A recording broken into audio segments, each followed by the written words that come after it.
The militant group Hamas says the plan shows Israel's disregard for ceasefire negotiations. Joining me now from Jerusalem is Noga Tarnopolsky. Noga, what more do we know about Israel's operation in and around Gaza City?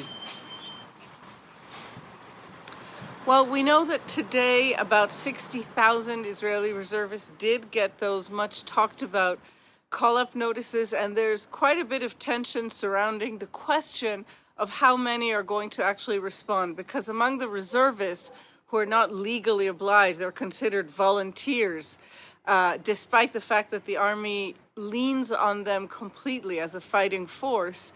They're not obligated, and there's been growing critique of the war and the management of the war from the reservist classes. We also heard that the soldiers whose service was elongated by an extra month are conscripts, the young soldiers who have no choice, who are drafted into the army. So that has become clear.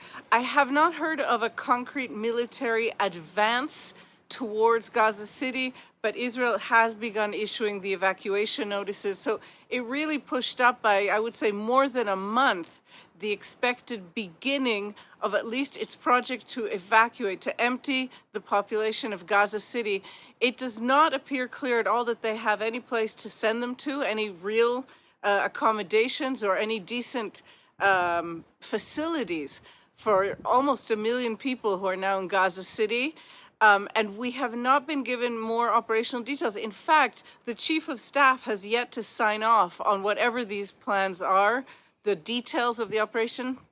And Prime Minister Netanyahu has scheduled for late today a security cabinet meeting to vote on them once they do have the authorization of the chief of staff.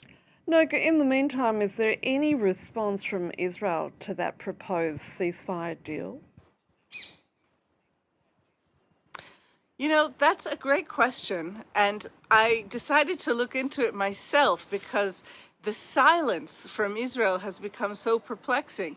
But the truth of the matter is that the Israeli government and Prime Minister Netanyahu himself have at no point said that they're even reviewing this proposal that Hamas accepted at the beginning of this week. We're now at the end of the week, and the Security Cabinet meeting scheduled for tonight, the only item on its agenda is to approve the military plans, the plans for escalating the war.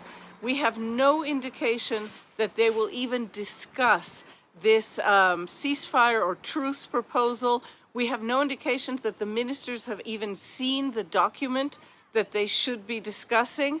And so we're in a situation in which it may, in fact, be the case that Israel will simply ignore that ceasefire. We have no indications otherwise right now. It's been 4 or 5 days, and the Israeli government's concrete moves have only been towards escalating the war. Obviously, we have to keep an eye on this, and it could change, but right now it appears that the Israeli government is simply disregarding the ceasefire proposal that's on the table. Noga Tarnopolsky reporting there from Jerusalem. Thank you. Now,